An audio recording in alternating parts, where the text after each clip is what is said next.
Hey everyone, कैसे हैं आप सब। Welcome to our YouTube channel Sapna study academy. आज हम पढ़ेंगे एनसीईआरटी क्लास 8 साइंस का chapter number 12 some natural phenomena. इस चैप्टर में हम नेचुरल फिनोमिना के बारे में पढ़ेंगे, नेचुरल डिजास्टर के बारे में पढ़ेंगे, साथ में लाइटनिंग और अर्थक्वेक के बारे में भी स्टडी करेंगे। तो चलिए स्टार्ट करते हैं। सबसे पहले हम ये जान लेते हैं कि नेचुरल फिनोमिना कहते किसे हैं। ये दो वर्ड से मिलके बना हुआ है, नेचुरल एंड फिनोमिना। नेचुरल क्या हो गया कि कोई भी ऐसी एक्टिविटीज़ जिसमें ह्यूमन का जरा भी इंटरफेरेंस नहीं है, नेचुरली वो अपने आप से हो रही है। और फिनोमिना क्या हो गया, कोई भी एक्टिविटीज़। ठीक है, तो इसे हम कैसे डिफाइन कर सकते हैं, anything that occurs on its own, अपने आप से कोई भी एक्टिविटी हो रही है विदाउट एनी ह्यूमन एक्टिविटी, इसमें ह्यूमन का कोई भी रोल नहीं रहता है। जैसे for example fog, storms, wind या फिर किसी भी प्लेस का वेदर है, उसे हम क्या कहेंगे, ये सब क्या है, नेचुरल फिनोमिना है। कुछ ऐसे नेचुरल फिनोमिना भी होते हैं जो डिस्ट्रक्टिव होते हैं, जहाँ जाते हैं वहाँ पे तबाही ला रहे हैं, तो उन्हें हम कहते हैं नेचुरल डिज़ास्टर। जैसे आजकल आप लोग देख रहे हैं जो नॉर्दर्न पार्ट है इंडिया का, जैसे हिमाचल हो गया, उत्तराखंड हो गया, वहाँ पे इतना हैवी रेनफॉल हो रहा है कि लाइफ डेंजर में है, साथ में जो प्रॉपर्टी है वो भी डैमेज हो रही है। तो ये क्या है, नेचुरल डिज़ास्टर है। तो इससे बचने के लिए आप क्या कर सकते हैं कि ट्रैवल कम करें, घर में रहें, सुरक्षित रहिए और होप कीजिए कि जल्दी से जल्दी ये जो कंडीशन है इसमें सुधार आ जाए। इसके साथ ही कुछ और भी ऐसे नेचुरल डिज़ास्टर होते हैं, जैसे फ्लड्स हैं, अर्थक्वेक है, साइक्लोन्स हैं, लाइटनिंग है। ये सब क्या है, नेचुरल डिज़ास्टर है। जहाँ भी जाएंगे वहाँ पे तबाही है। अभी ऐसा नहीं है कि जो नेचुरल डिज़ास्टर हैं इनकी वजह से सिर्फ डिस्ट्रक्शन ही होना है।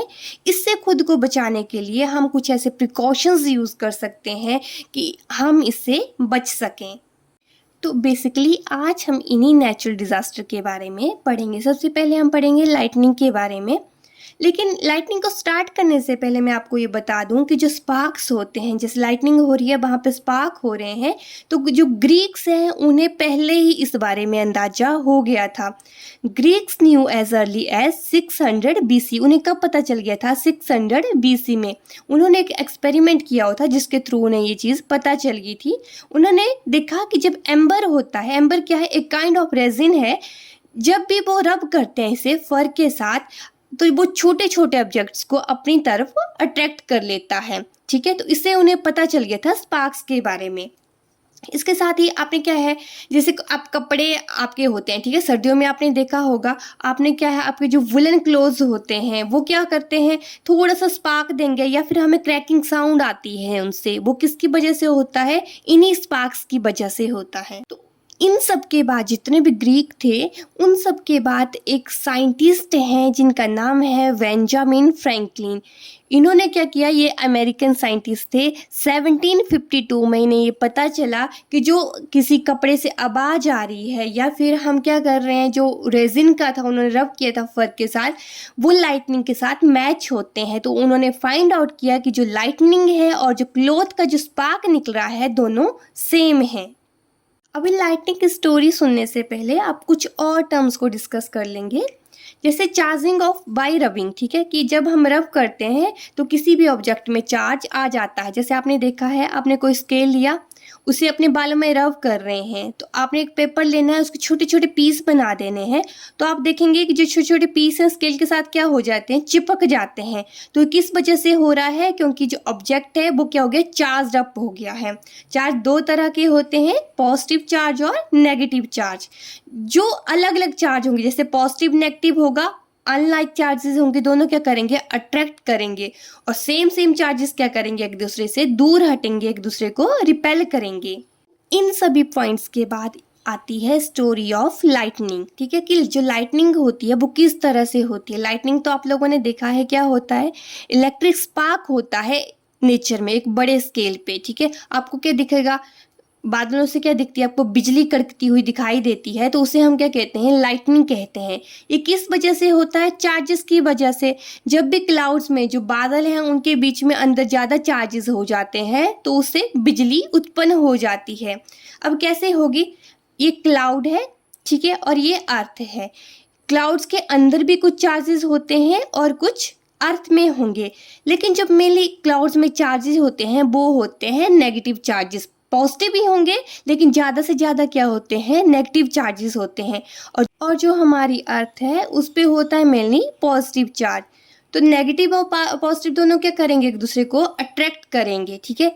तो क्लाउड का नेगेटिव चार्ज है जो अर्थ का पॉजिटिव चार्ज कांटेक्ट में आएगा तो हमें एक स्पार्क दिखता है जिसे हम कहते हैं लाइटनिंग कहते हैं। कभी आप देखेंगे कि दो क्लाउड्स के बीच में भी हमें लाइटनिंग दिखती है, तो वो किस वजह से होगा, जो थोड़े बहुत पॉजिटिव चार्ज इसमें होते हैं अट्रैक्ट करते हैं नेगेटिव चार्ज को, वहाँ भी क्या हो जाएगा, हमें लाइटनिंग देखने को मिलती है। तो ये है स्टोरी ऑफ लाइटनिंग।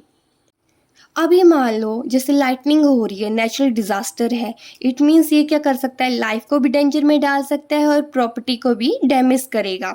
तो इससे बचने के लिए हम क्या कर सकते हैं, ये मान लो क्या है, ये क्लाउड है, क्या हुई यहाँ पे लाइटनिंग हो रही है, बिल्डिंग के ऊपर बिजली कड़की, तो क्या हो जाएगा, इससे बचने के लिए हम बिल्डिंग्स में क्या यूज़ करते हैं, अर्थिंग, ठीक है। अर्थिंग क्या है, जब हम सारे के सारे चार्जेस को किस में डाल देते हैं, सीधा अर्थ में, ठीक है। सारे के सारे चार्ज कहाँ ट्रांसफर हो जाएंगे, अर्थ में हो जाएंगे, तो इसे हम कहते हैं अर्थिंग।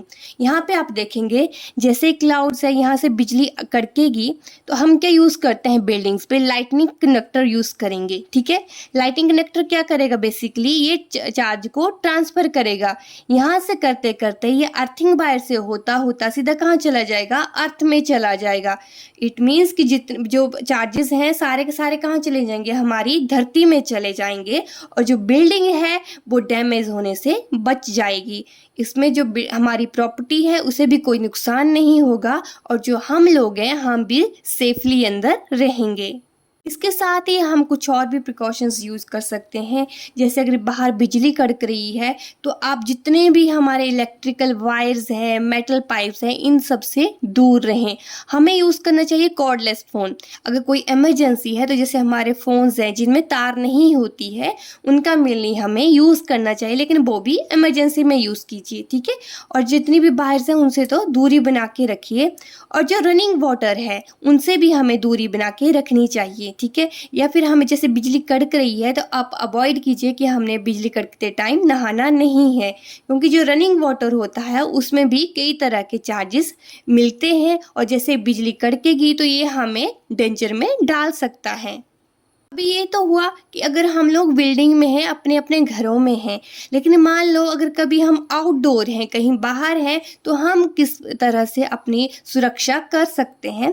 तो उसके लिए हमें क्या करना है, पहले तो ट्राई कीजिए, अगर आप एकदम ओपन स्पेस में है तो वहाँ पे मत रहिए, ठीक है। ओपन स्पेस में तो सीधा जो बिजली है आपके ऊपर आके गिरेगी, ओपन स्पेस में नहीं रहना है। कोई भी अगर मेटल है, जैसे मेटल का कोई खंभा है, उससे दूरी बना के रखिए।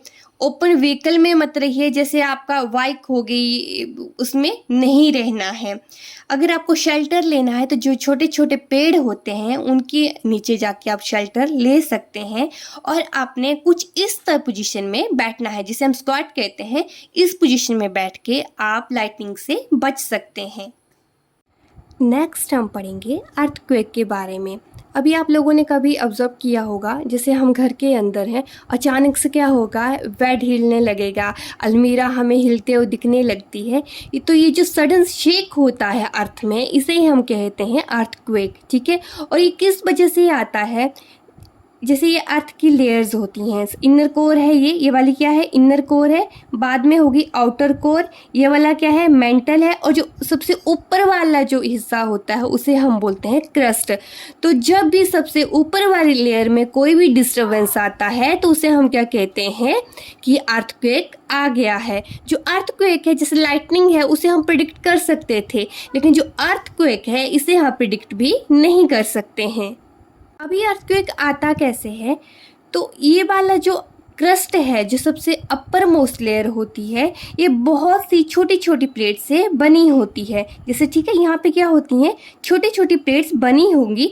अभी जैसे आप लोगों ने पज़ल देखा है, पज़ल को जितनी भी प्लेट्स होती हैं अच्छी तरह से फिक्स होती हैं। अगर उसमें थोड़ा सा भी कोई प्लेट हिल जाएगी तो सारा का सारा सिस्टम ही क्या हो जाता है, हिल जाता है। वैसे ही सेम यहाँ पे होगा कि अगर कोई भी प्लेट थोड़ा सा भी डिस्टर्ब हो जाती है तो अर्थ क्या है, शेक करेगी, और हमें क्या देखने को मिलता है, अर्थक्वेक को दिखने को मिलता है। इसमें एक और टर्म आती है, वो है सेस्मिक जोन। अभी ये वाला जो एरिया है जहाँ पे आपको किसी भी प्लेट की बाउंड्री दिखेगी, ठीक है, ये वाला क्या है, थोड़ा सा हिलेगा, तो ये वाला जो बाउंड्री है इसे हम क्या कहते हैं, सेस्मिक जोन। और इसे हम फॉल्ट जोन भी कहते हैं, क्योंकि यहाँ पे सबसे ज़्यादा क्या आ जाता है, जितने भी अर्थक्वेक हैं, भूकंप है, यहाँ पे आने के चांसेस ज़्यादा होंगे। जहाँ से प्लेट हिलेगी वहीं पे क्या आ जाएगा, भूकंप आएगा। अगर हमने देखना है कि जो अर्थक्वेक है उसकी स्ट्रेंथ क्या है, ज़्यादा आएगा कम आएगा, ये हमें किससे पता चलता है, रिक्टर स्केल से। इसके द्वारा हमें अर्थक्वेक की स्ट्रेंथ का पता चलता है। जैसे ही अभी कोई अर्थक्वेक आ गया तो जो वेव्स आती हैं, अर्थक्वेक की वजह से जो वेव्स आएंगी उन्हें हम क्या कहते हैं, सेस्मिक वेव्स कहते हैं, ठीक है। और जितनी भी सेस्मिक वेव्स हैं इन्हें हम सिस्मोग्राफ की हेल्प से फाइंड आउट कर सकते हैं कि कहाँ है, कितनी स्ट्रेंथ रही है इनके बीच में, ठीक है।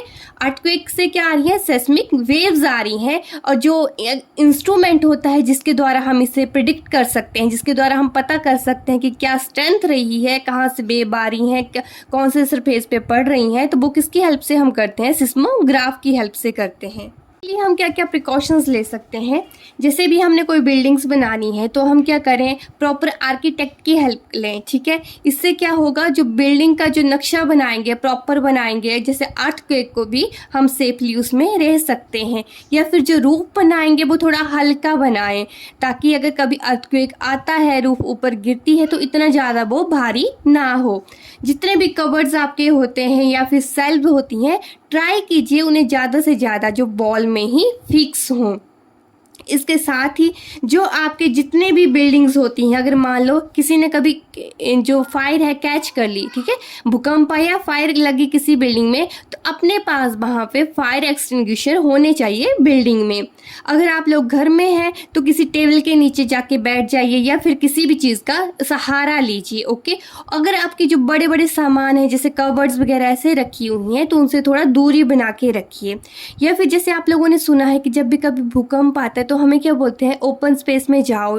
तो ट्राई कीजिए, अगर आप बिल्डिंग में हैं तो बाहर निकलने की ट्राई कीजिए और सभी लोग कहाँ चले जाइए, ओपन स्पेस में। तो इस तरह से हम अर्थक्वेक से बच सकते हैं। तो आज हमने पढ़ा नेचुरल डिज़ास्टर के बारे में और प्रिकॉशंस को भी समझा कि इनसे हम किस तरह से बच सकते हैं। तो इन्हीं के साथ ही हमारा ये चैप्टर यहीं पे फिनिश होता है। कल मिलेंगे दोबारा से अपनी नेक्स्ट वीडियो में। तब तक के लिए thank you and please do like, share and subscribe to my YouTube channel.